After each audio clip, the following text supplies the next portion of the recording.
Welcome to the Fabulous 413. I'm Khalees Smith. And I'm Monty Belmonte. It's Live Music Friday, and later in the show we'll welcome to the studio local folk legend Tracy Grammer playing the Parlor Room in Northampton tomorrow. We'll take you around the corner in Northampton to First Churches, where we'll hear about the Lowbrow Craft Fair. And then down the street in Northampton to State Street for a Wine Thunderdome preview of what you can taste at their gala tomorrow. And we're bringing a special guest taster with us because we usually need a tiebreaker. Yeah, but speaking of the streets of Northampton, Sunday morning at 6 a.m. in Northampton, a 25-mile march will kick off.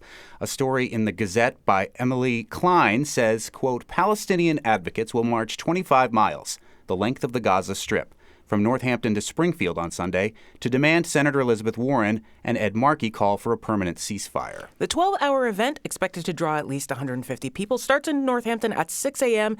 and includes stops in East Hampton, Holyoke, and West Springfield before culminating in a vigil outside of the Springfield offices of Warren and Markey. Joining us from Western Mass's chapter of Jewish Voice for Peace is Kaya Jackson, a Jewish local artist, facilitator, community educator who's been involved in arts-based activism in connection with sexual violence prevention and racial justice education, and Charlie Hollenbeck, an herbalist, writer, and artist who's also part of this march that starts on Sunday. Thank you both for joining us.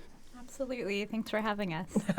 Well, this is a topic that is fraught, as everybody knows, that anytime you talk about this topic publicly, you're going to get some form of backlash. We had a conservative rabbi on yesterday giving her perspective on the situation in Gaza and the situation with October 7th. Jewish Voice for Peace is an organization that's been working for many years as part of the Jewish community, advocating for the Palestinian people.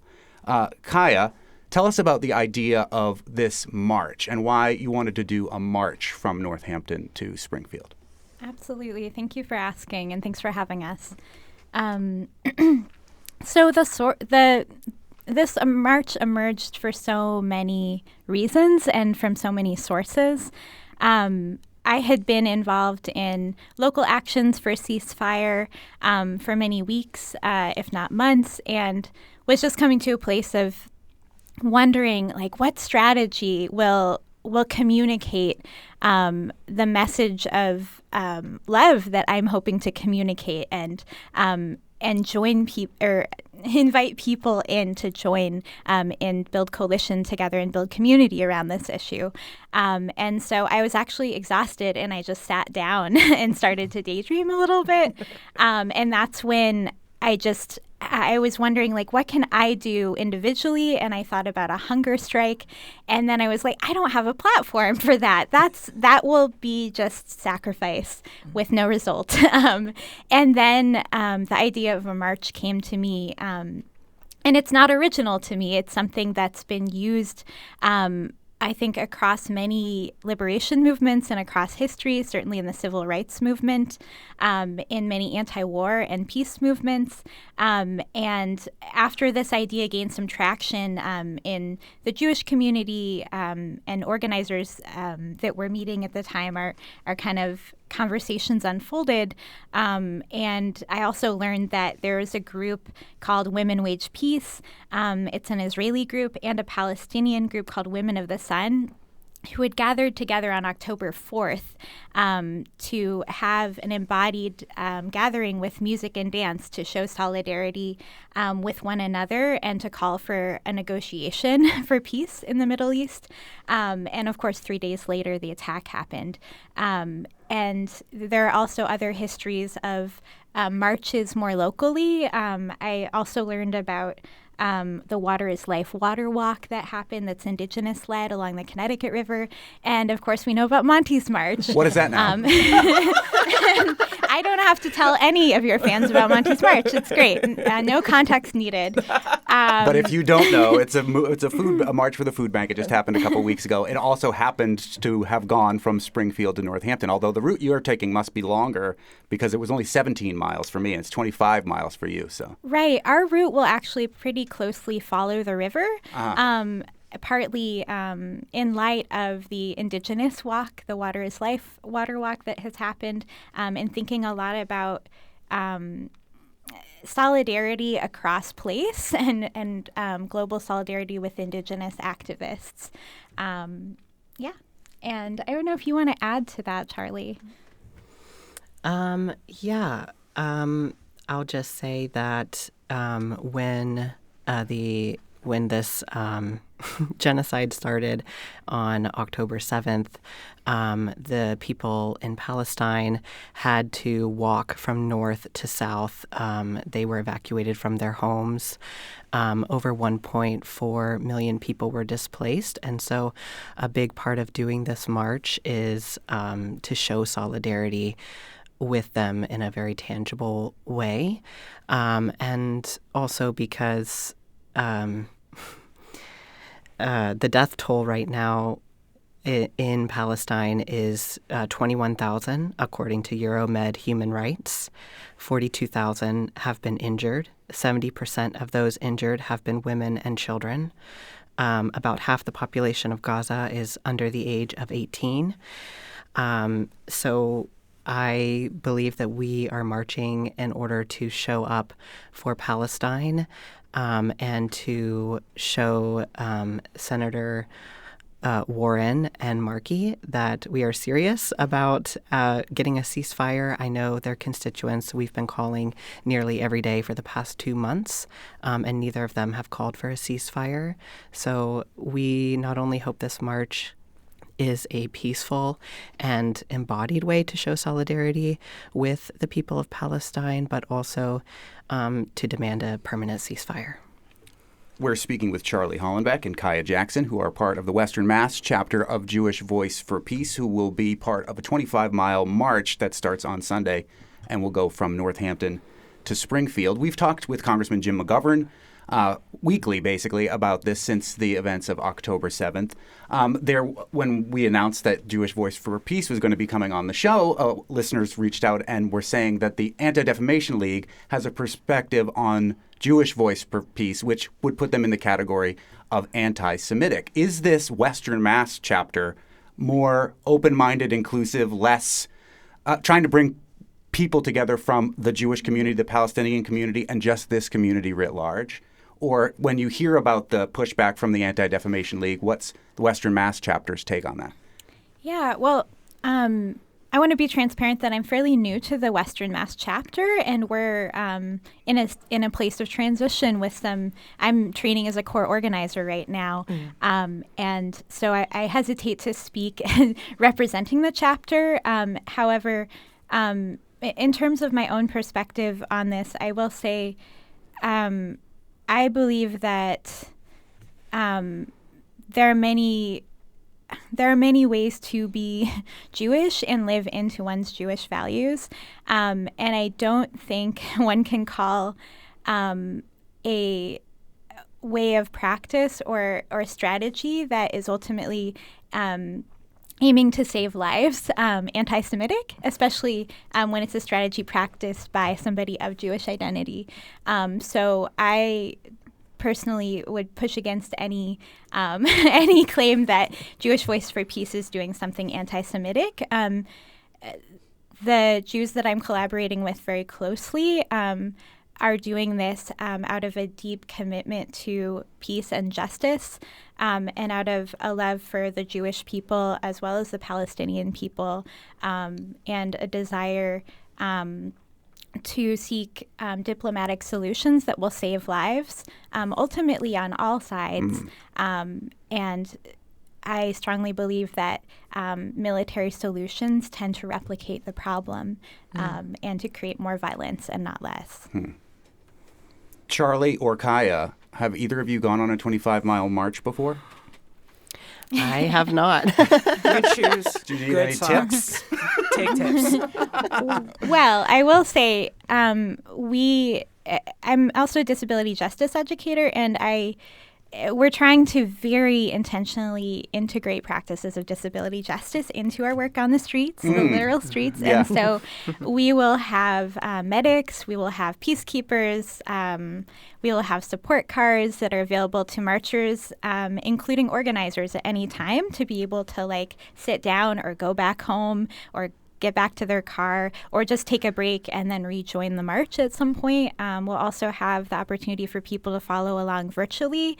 And so And our amazing co-organizer, Tyler, is developing these audio prompts, which will basically be inviting people to take action steps from home, which will include calling the senators and making a cup of tea with herbs that help us to process things like grief and to build our energy for the long haul. And we're also very intentionally building a culture of care where people will be checking in with each other. And also there will be singing of very spiritually grounding songs by local Jewish musicians, as well as Palestinian songs throughout the march. And so the vibe is chill and gentle and caring. I love that. Yeah. Yep, that's the best vibe. It's kind of what we all need, I think, with this situation. And it'll put in perspective for you that how much of global conversation is dominated by this small 25-mile stretch of land. It will put it in very real perspective for all of you who will walk that 25 miles starting on Sunday at 6 a.m. on Pleasant Street and landing at the Senators Warren and Markey's offices here in Springfield. Kaya Jackson and Charlie Hollenbeck from the Western Mass chapter of Jewish Voice for Peace, thank you so much. Thank you. You can find out you. more information about their event on their Facebook page and beyond, I do believe. Yes. Yeah.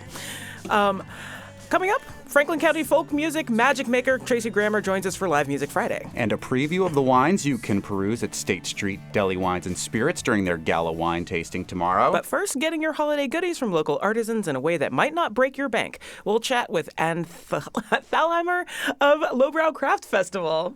You're listening to the Fabulous 413 on 88.5 NEPM.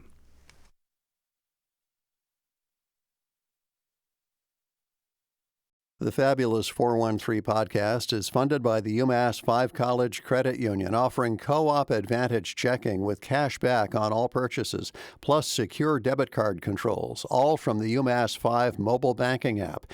Insured by NCUA, umass5.coop.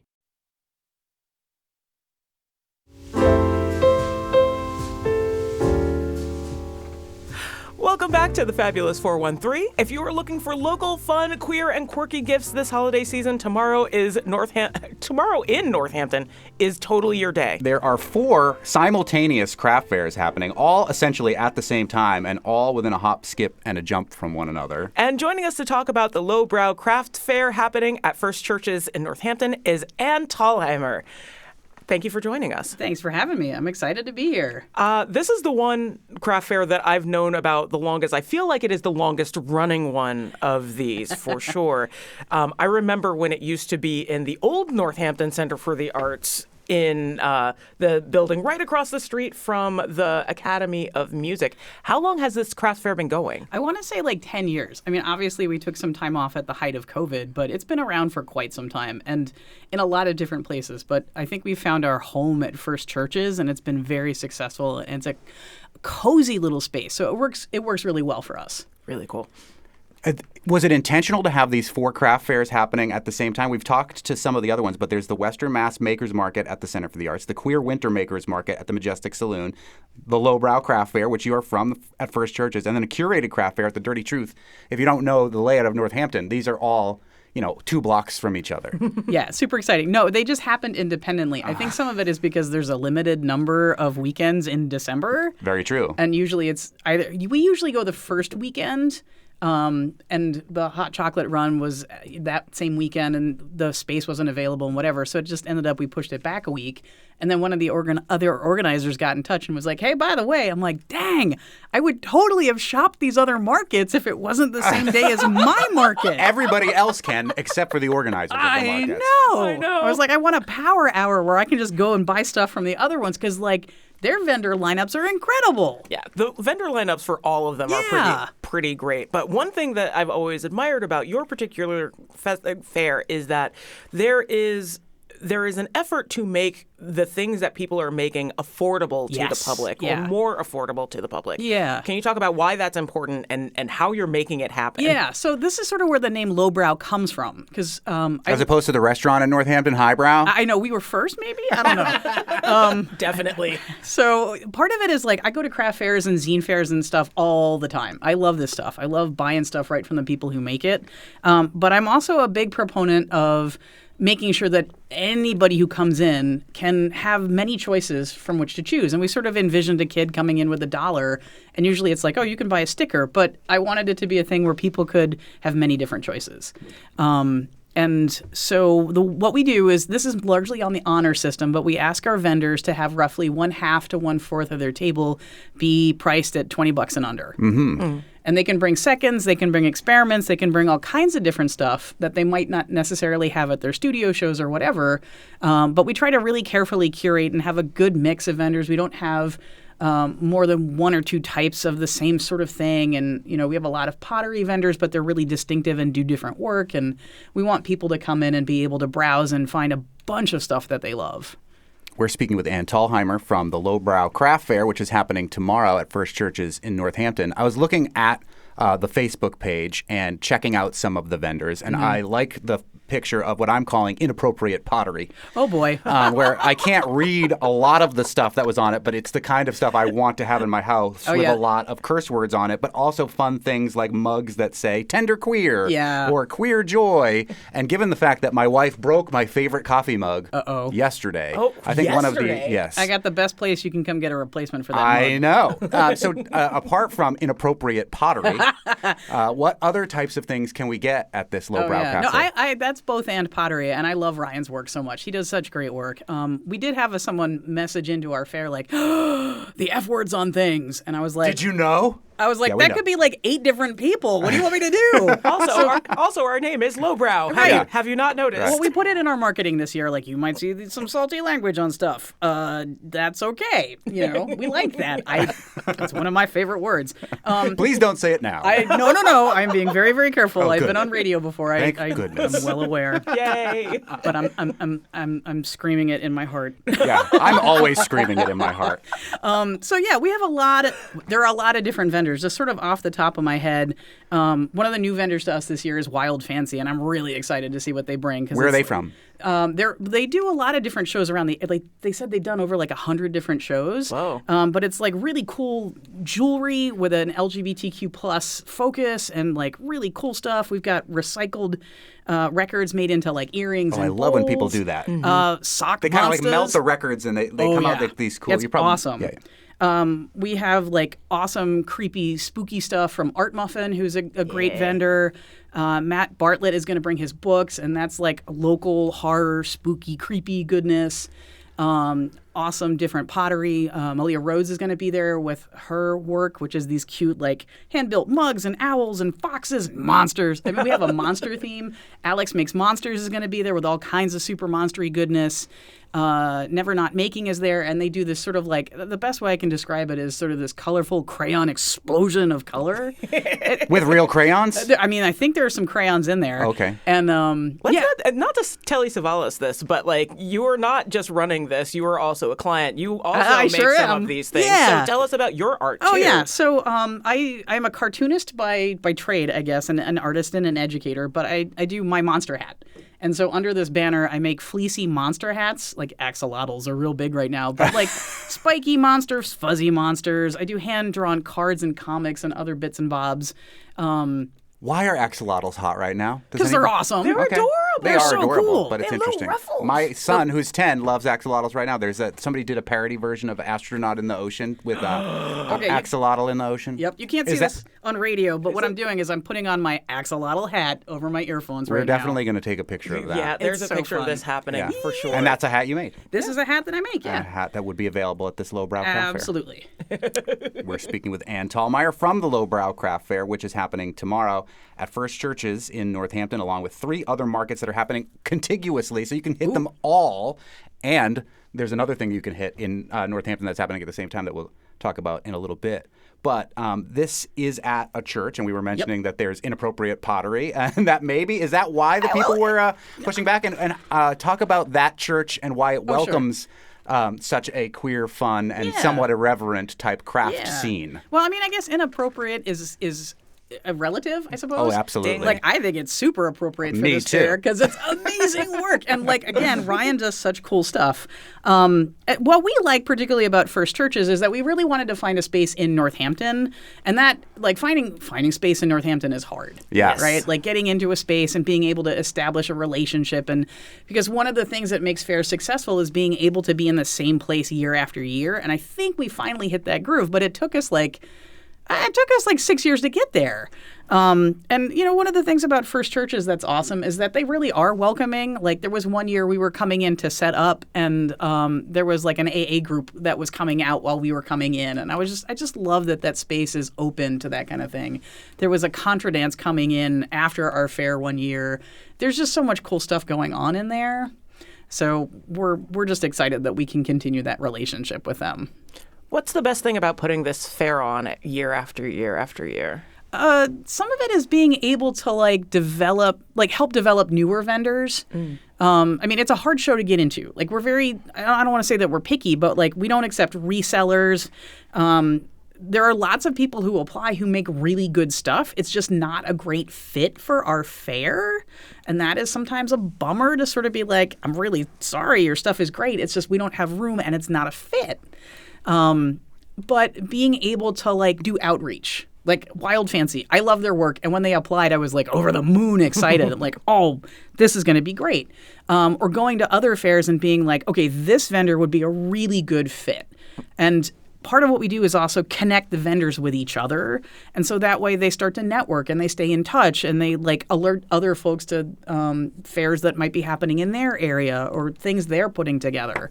And so being able to sort of help build that kind of community or like create the space for the community to help build itself feels really important. Yay. Ann Thalheimer from the Lowbrow Craft Fair. I don't mean you to have to like pick your favorite child. Mine's Atticus. But if you had to pick one thing you're going to get at your craft fair, which happens tomorrow between 11 and 5 at First Churches in Northampton, do you know at least what the first thing you're going to make sure to get is going to be? See, it depends from year to year because I love all these vendors dearly, and I try to get something from each of them, and I like to trade because that is my big thing. I love trading with other vendors. I'm thinking about like things I consistently buy from year to year. I buy a lot of cards. And there are a lot of cards and paper goods at this fair, so I do that. But I like go around and like visit all the good stuff. Like I always go say hi to Malia's mugs, and like last year she had these like tiny little monsters that were like maybe the size of half of a finger or something. And like I was too slow. I should have snapped it up the second I saw it because I came back and there was just an empty spot, and I was like, "Oh, buddy." So maybe that'll be my first stop. If she's got any more of those like little tiny guys, I'd be like, "All right, I learned my lesson last year." I feel like it's a bad idea for you to be justifying my poor impulse control, but thank you. Yeah. It's going to be a hard day for me, too, because I'm going to try to hit all these craft fairs. Please. And the thing that we're going to talk about in the next segment, it is the Lowbrow Craft Fair at First Churches in Northampton on Main Street from 11 to 5. There are 3 other markets, makers markets, happening almost at the same time. A lot of them have some COVID protocols there, too, which is if that's something that you care about, that you think there will be masks provided at certain locations, certain mask-only hours at some of these craft fairs, and again, all sorts of my type of inappropriate pottery and other things happening at the Lowbrow Not Craft to mention Fair. just helping like local artisans do the stuff that they love to do and that you love to have. Yeah, and if you don't want trash for the holidays, or we're going to talk about this on Monday, how do you recycle whatever trash you're going to get because of the holidays and the wrapping paper and the plastics and all that? This is a great way to still give gifts, but to support local artists and to know that this is coming from a good local place and keeping your dollars local at the same time. Yeah. Ann Thalheimer from the Lowbrow Craft Fair, thank you so much. Thanks for having me. Hope to see you tomorrow. Yeah, you will. We've got the glorious sounds of Tracy Grammer headed your way as she readies for a handful of shows across the 413 in the coming weeks. And next, we'll head into some Big Reds at State Street. Their gala tasting is also at the same time in Northampton as these craft fairs tomorrow. Get yourself a gift, get yourself some wine. You're listening to the Fabulous 413 on 88.5 NEPM.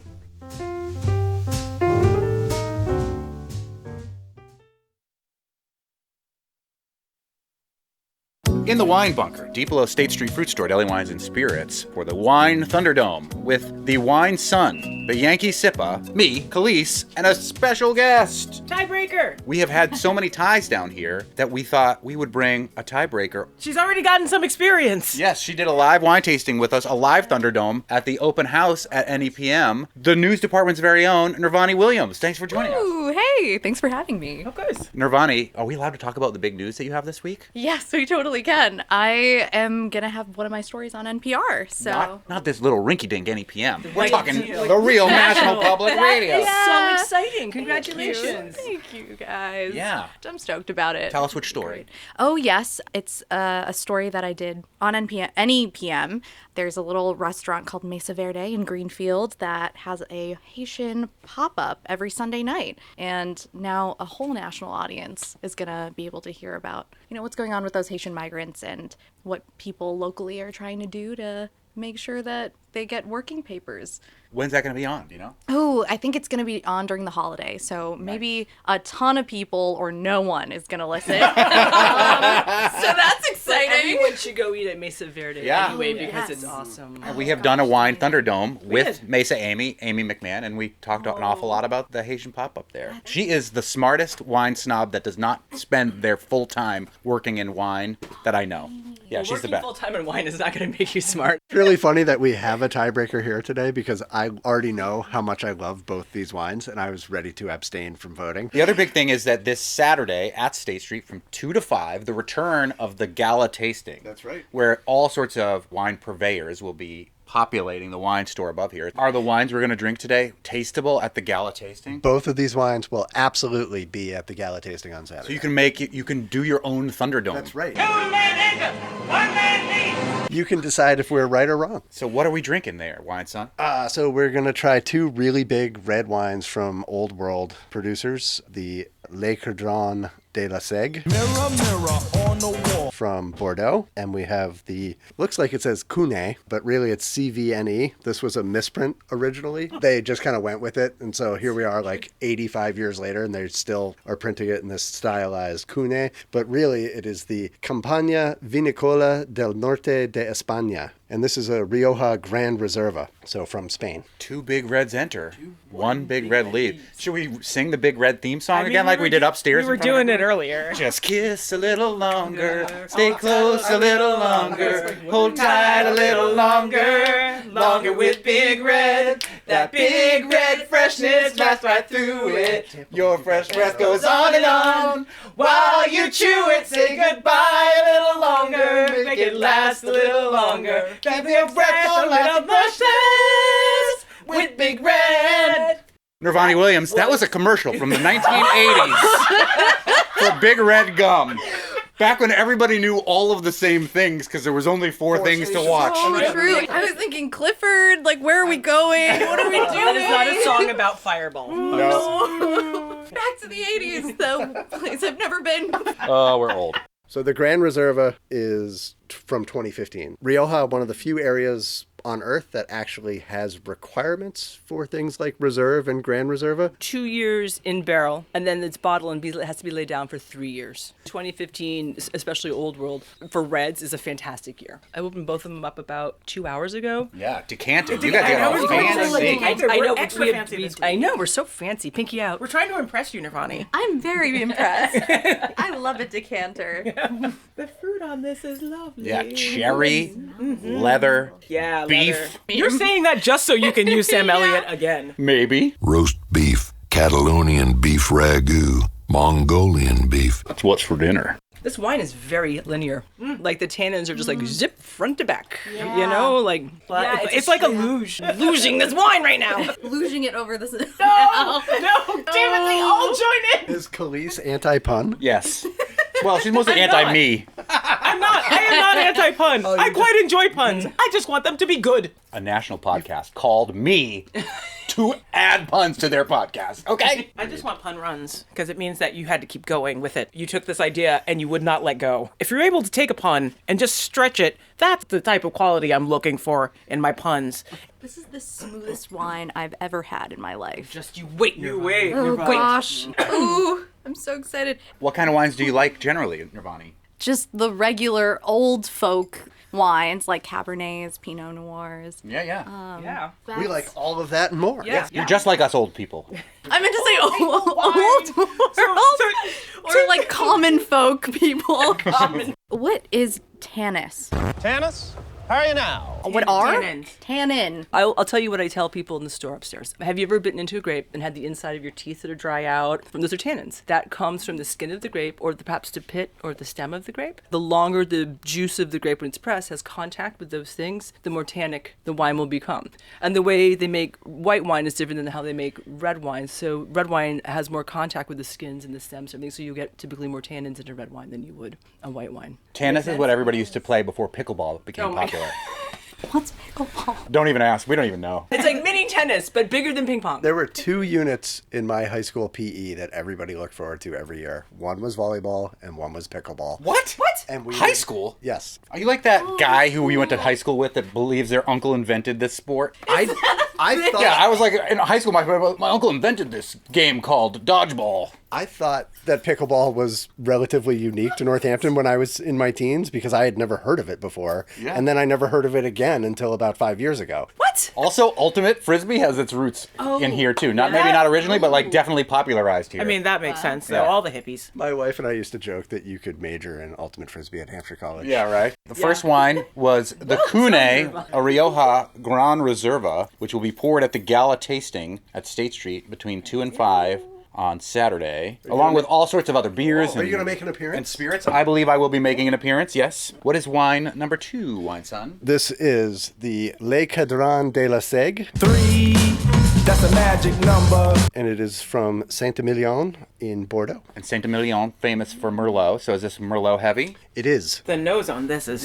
It so all smells- dried fruit. It smells deep. Do you know what I mean? Yes. You're doing You're doing it. You're doing it. Yes. Thank you, Monty. You'll be my wine uncle. Aww. That's so sweet. You mean like your creepy wine uncle, the one who like lives in his mom's basement That's still? exactly what she means. I also think she just called you old. Dried cherry and like a little bit of earth too. Just like that smells delightful. Usually there's blueberry with Merlot, but not so much in this one. Yeah, I and a don't lot think. of old world Merlot doesn't have that huge blueberry note. It's a little bit more restrained, and there tends to be, again, like a leathery, earthy note that surrounds it. New World Merlot is definitely like California Merlot. It's like, boom, blueberry jam. Yeah. You know? What do you mean by old world and new world? Europe versus Latin Everywhere America. else. Europe sure. versus everywhere else. Sure. Oh, so Yeah. old world is Europe. Yes. New world Yeah. is And the world of wine. All the and the world colonies. of wine. Yes. Never mind all those other cultures that exist around sure. Europe that are brand Yeah. new. It's totally problematic. It's colonizer. Yes, the versus.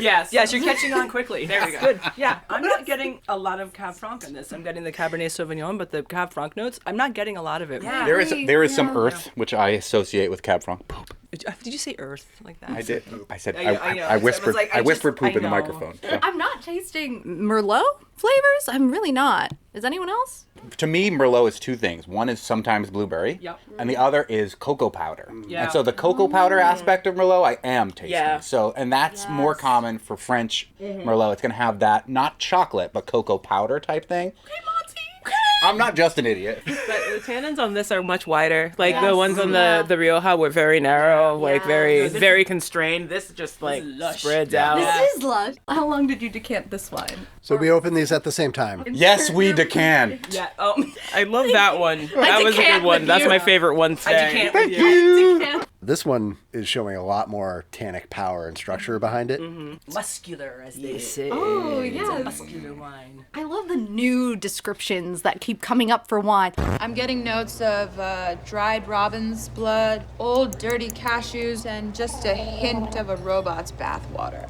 The moment you start using wine terminology that you're not comfortable with, people are going to think you're a poser. If you are with a group of friends and you're like, oh, this is X, probably words that you use with your friends and I don't even know what they mean.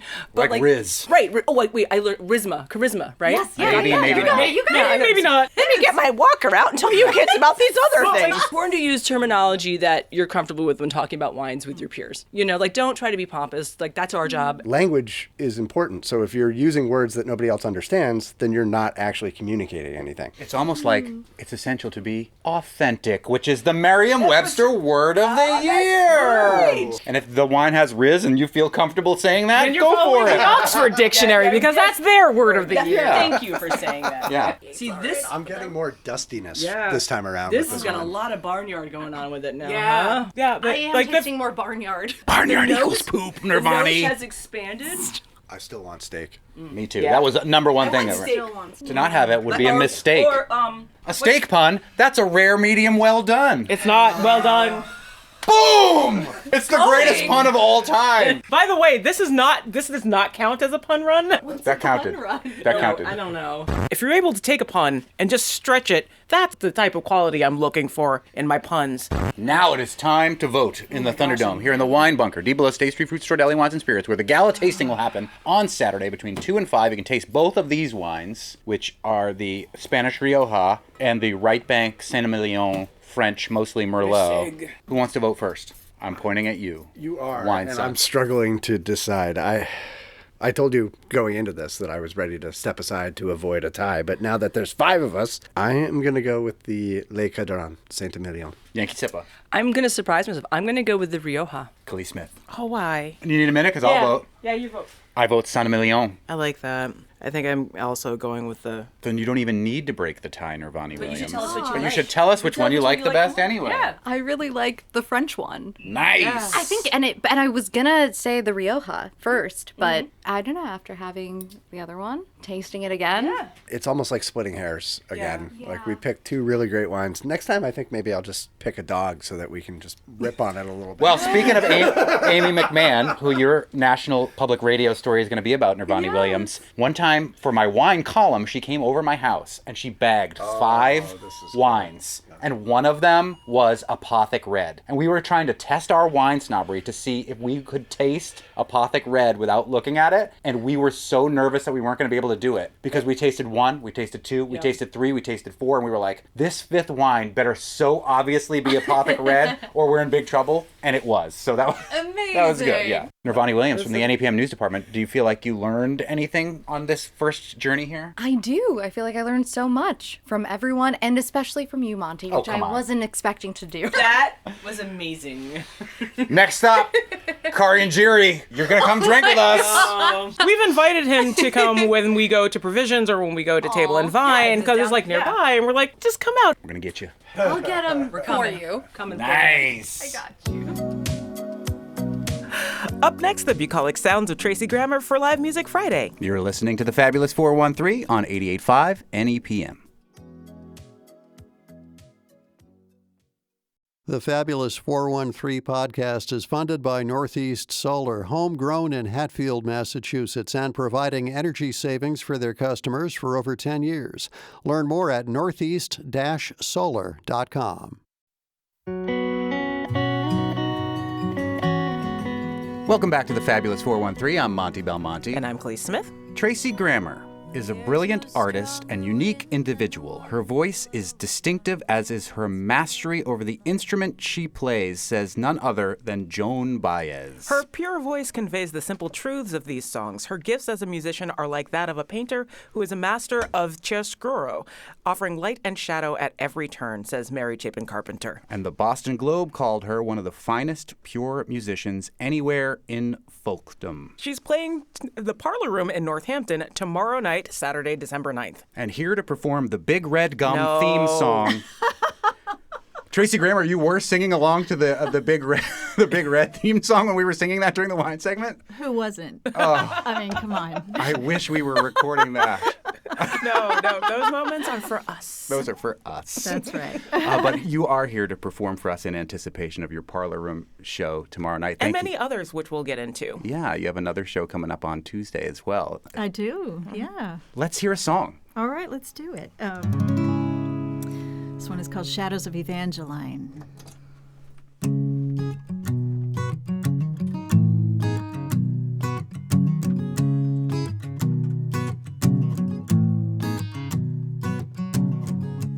It is rain, it is age, it is pours, supplication to family on earth, little children with keys to the temple, red lights and silver dimes. It's waiting for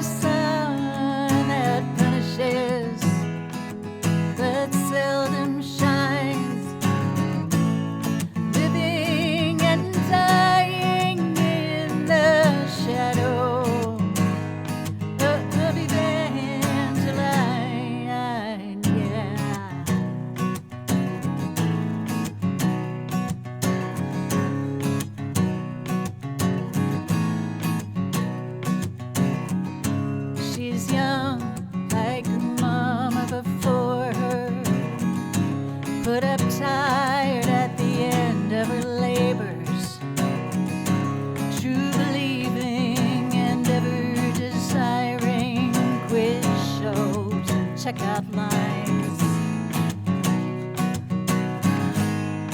In porch line halo ringed about by moss and hanging vines, she cast an ever-changing shadow of Evangeline, yeah.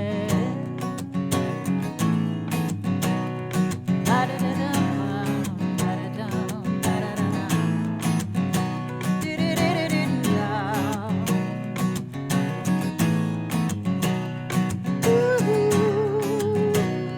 yeah, yeah, oh. And the bang and the crash of the factory, and in a hot cutting season of metal, on the floor of an ocean of contract skin drums and shrunken heads, strange dances long undone go stamping in between the lines. Oh, God's incarnate in the shadow of Evangeline, yeah, yeah. Ba-da-da-dum-bum, ba-da-dum, ba-da-da-dum. Do-do-do-do-do-da.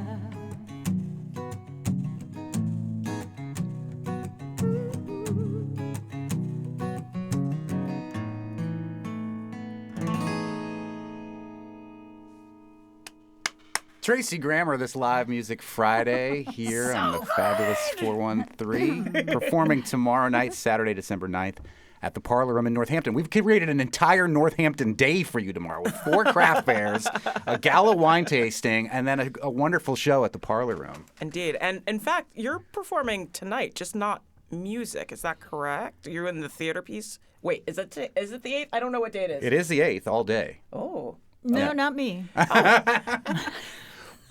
But you are Lies. performing at the Drake on Tuesday as am. well, and it's not necessarily a Just You show. It's a tribute to another wonderful songwriter. That's right. We're doing a tribute to Signature Sounds has been running this Back Porch Festival, and it's been a series of tributes to different songwriters. And so the one on Tuesday, the 12th, is for Nancy Griffith, and I believe it might be sold out. It is sold out. Yeah. It is very sold out. So yeah, those shows at the Drake are really, those songwriter nights are really packed. They pack early. So It sounds like a great time. Has it been fun gathering the songs of hers that you love to share with everybody else? Like, I feel weird, not weirdly about covers, but like covers always introduce me to other bits of the artist that I love in new aspects when you have to like really get into them. yeah, you certainly do have to find yourself inside the song in order to deliver it authentically, you know. But the thing about Nancy Griffith, and it was the same thing with me for Townes Van Zandt, is that I didn't come to these artists through them. I came through artists doing covers of their music, and in mainstream country mainly, like Kathy Mattea and Susie Boggess. And so since I grew up listening to country music, that's how I came in sideways to Nancy Griffith. I didn't know that she had written those songs till much, much later, until I was really performing in this world. So when I do my couple of songs that night, it's going to be a tribute to all 3 of those ladies, really. And Emmylou Harris, too, because we're doing one of those. But One of the ways that I came across your music was 20 years ago, and it was a tribute as well. And I know that you have been going through your Patreon site, going through the archives of your old recordings with the late Dave Alvin. I saw you first at the Green River Festival in 2002, just after he had passed away. And the way that the musical community came together to perform those songs and surround you and the rest of the musical community in love in that way really showed me something special about this area and that festival. Dave Carter? Dave Carter. I'm sorry, Dave Alvin. Dave Carter. Alvin is definitely Yes. alive. Dave Alvin's alive. Dave Carter. Got my Daves confused. A lot But of the people story- are holding their breath right Yes, now. no, They're like, yes. wait, He's I like, didn't wait, hear no, that. Yeah, sorry about that. 2 days he's been doing Yeah. Yeah, no, well, this is one thing that's very special about the folk community, is they just, when somebody falls, everybody picks up their songs and marches forward. And that's what the last 20 years have been about, for me since Dave Carter passed away. And I just love that so many of my fellow troubadours have taken the songs and made them their own and done their own recordings of them and helped sort of carry the load forward. In the beginning, I thought it was just going to be me, and I'm like waving this flag, coming, come on, everybody, let's sing these songs. And I didn't know if anybody would join me, but, it goes all the way up from kids around a campfire to Willie Nelson and Judy Collins doing a duet of When I Go. So we've got the whole spectrum. I feel like the legacy is solid now. It's in good hands. It's in everybody's hands. And so that has actually freed me up a little bit to do songwriting or do some other projects that you mentioned, theater. I'm doing some theater. I was going to say, I figured it out. I looked at the wrong date. It was last year, but still really cool to be doing theater in addition to music because how you approach it is entirely different. But I don't know if I have time to ask you. I'd rather hear another song. Yeah, let's say our farewells before we hear one more. Special thanks to Spouse Happy Valley Guitar Orchestra, Steve Earle, Vince Guaraldi, Tina Turner, De La Soul, Parks and Rec, and our guest who's performing at the Parlor Room tomorrow night, Tracy Kramer. And a huge thanks to Bart Rankin for coming in and running sound. Yes, thank you for making it pretty. Oh, and one brief other thing. You're also performing at First Night, so if you miss this particular performance, if you're coming to Northampton's First Night, which hopefully we'll talk to them about later on, you can also catch Tracy Grammer playing. Let's hear one more from Tracy Grammer this Live Music Friday on the Fabulous 413. Thank you. I'll play you kind of a newer song. This one's called Gregory Dean.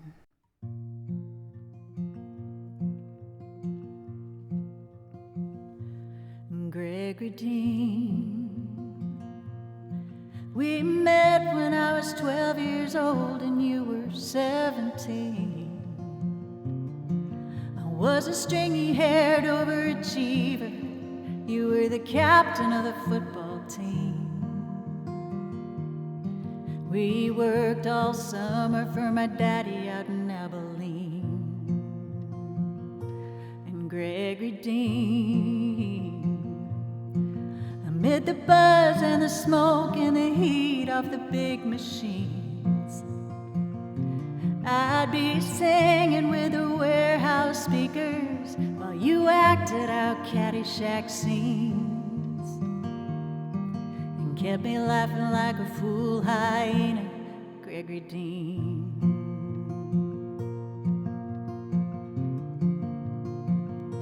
And Gregory Dean, you told me all the boys my age were just dumb and green. Said love would take a while to find me. Don't bother with the high school scene. You were always looking to protect me, Gregory Dean. It was a summer like no other, a time I won't forget. I'd had a lot of work, big brothers, but you were the best one yet.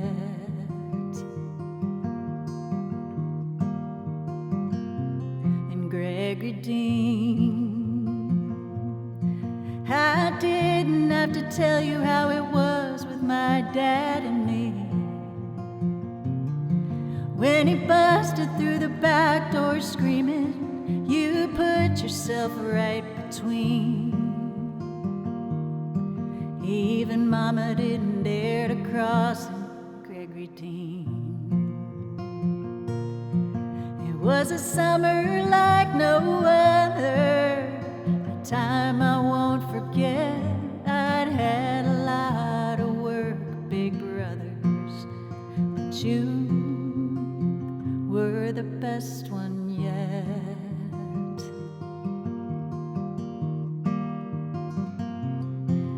You were right about love, you were right about Dad. He wasn't really angry, just a little bit lost and sad.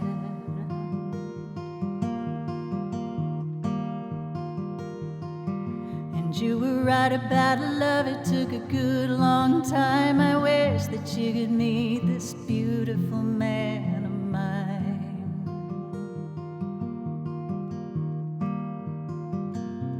But Gregory Dean, by the time I finally found you, you had a set of angel wings. New England Public Media is funded. Laughing like a springtime stream, and giving me your best Bill Murray. Oh, I hope that you can hear me singing up there in the in-between. It was a summer like no other. You were my very best work brother, Gregory Dean. Gregory Dean.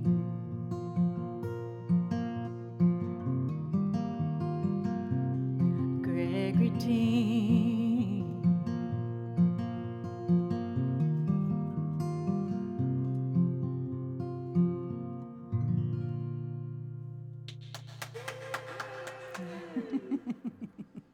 Thank you so much. Oh, you're welcome. Thank you.